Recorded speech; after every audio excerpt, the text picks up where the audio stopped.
Hey friends, welcome back to my channel. Okay, so this is like so impromptu because I actually just got done finishing a live with you guys. This is technically Sunday night, about to be 12 a.m. Monday. Okay, so let's just get into it because I'm full of energy tonight. So let's go. So don't mind how I'm looking. I'm in my night clothes. It's inside out. It is what it is. But okay, so I just wanted to get into a few things. I kind of touched on my live a little bit, talking about the whole Young Miami interview on the Caresha Please podcast by Saucy Santana, Mr. Santana himself. Okay, because this shit right here was so unnecessary, and it totally didn't give us anything that we were looking for out of it, in my personal opinion. Okay, so let's just get right into it. So right as soon as Caresha is getting ready to start her interview, she's like, from the side, okay, I promise you guys I was gonna tell you my girl, save the dramatics. We girl, just get into it, because we sitting here like, what is he? First of all, I feel like Saucy did a good job for the most part. I mean, that is his best friend, so we know that he's going to be biased, but I did feel like he did ask the questions that needed to be asked. We just didn't get the answers in the manner that it needed to be answered.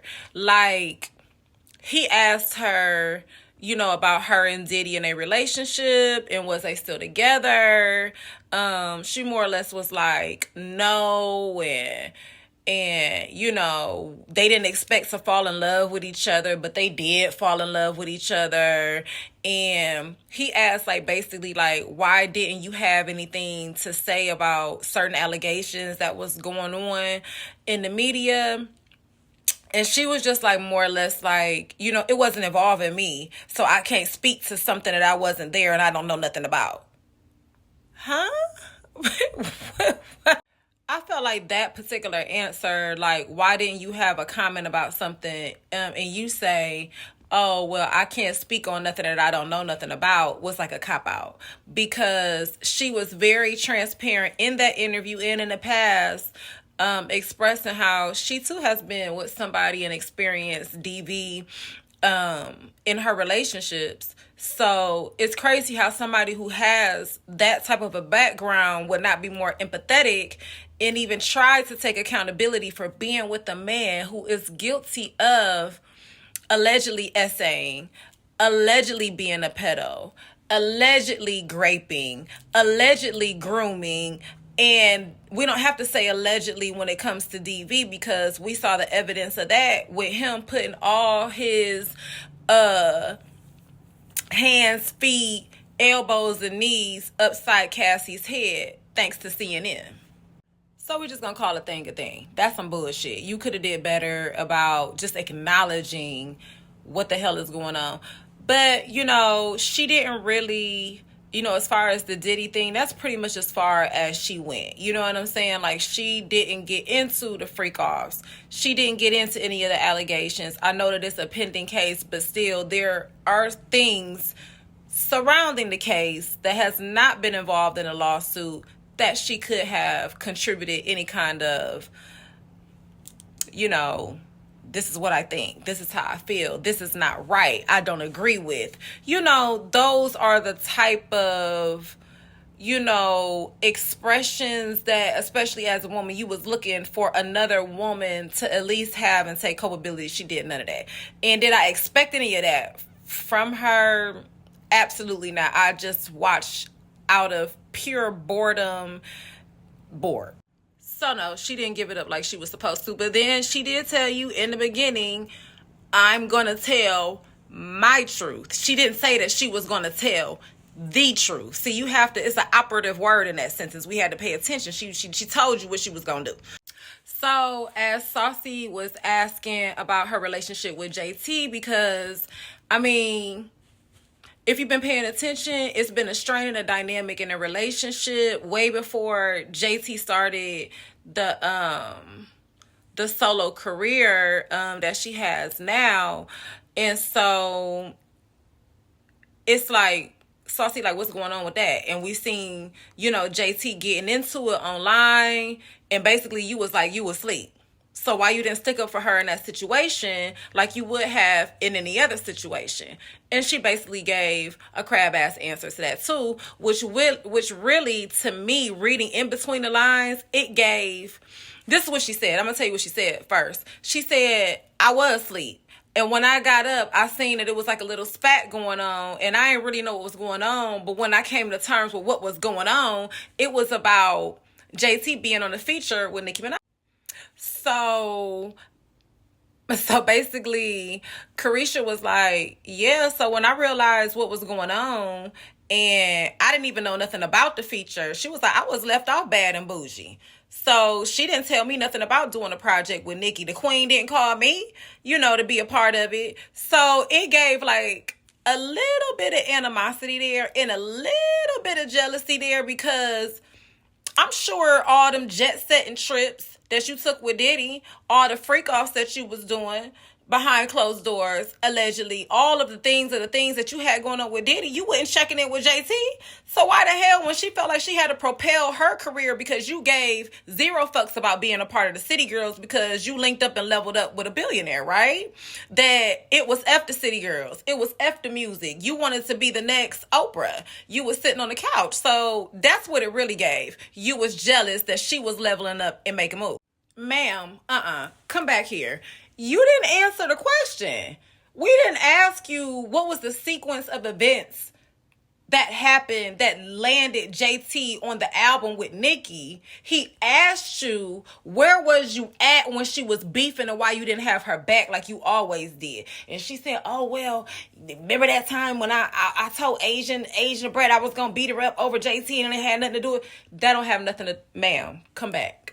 That has nothing to do with what we're asking you today about the situation. So basically, she just kind of skirted around the issue, and she didn't really keep it a bean or a stack about what was really going on with their dynamic and how she really felt. And how you really felt was that you didn't give a F. That's why when you seen her argue, you was like, oh, okay, well, she ain't tell me, she ain't that. Y'all ain't want me to be involved in that. Like, you was involving her in all of the shenanigans that you had going on with your life. You didn't, on Caresha Please, you didn't have her as a co-host. I mean, so it's like you didn't even tell your truth on that, because how you really felt, you didn't say. So it's just like, at the end of the day, the whole interview was a wash and a waste of time and my brain cells. And, for me, it's like, we not stupid. Your money dried up with Diddy. He was giving you $50,000 to $100,000 a month that you blew. And then after you blew it and all this shit hit the fan, you was out here selling your old crusty lace fronts and them old crusty bikinis that you had in St. Bart's with the nigga that allegedly has all of the ST. Okay, we don't want that shit. We don't want that. We want to know what the hell happened out there on what really happened, okay? What was you doing? Who was at the freak off? Okay? What the hell is a damn Tootsie? That's what we want to know.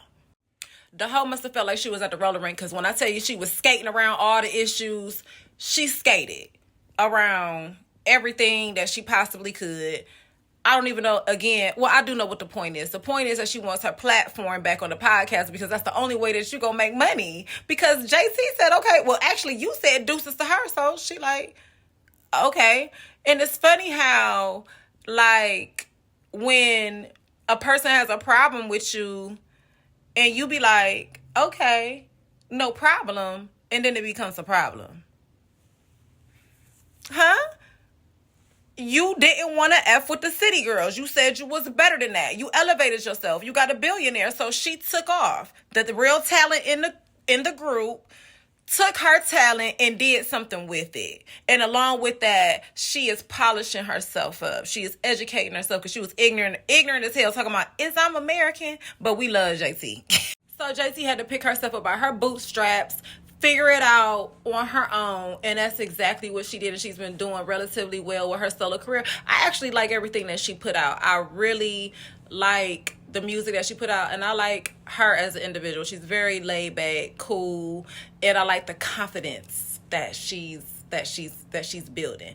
So I'm effing with all of that. I'm not gonna drag it because really there's nothing to say because she had nothing to offer in the interview. But do you think that Young Miami, aka Miss Caresha Please, is going to get the views, the esteem that she had when she first started the podcast? Because I don't think it's gonna roll over the way that she think that it is, just because she felt like, oh, I'm gonna get on here and say something and cry a couple little tears.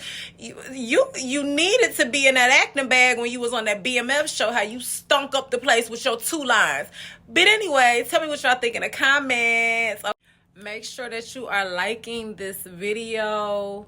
Thumbs up the video so we can get us back in that algorithm, get everything flowing back. I'm trying to get, back on my schedule, get back into the things of the things, get back into my bag, help your girl get back into her bag, okay?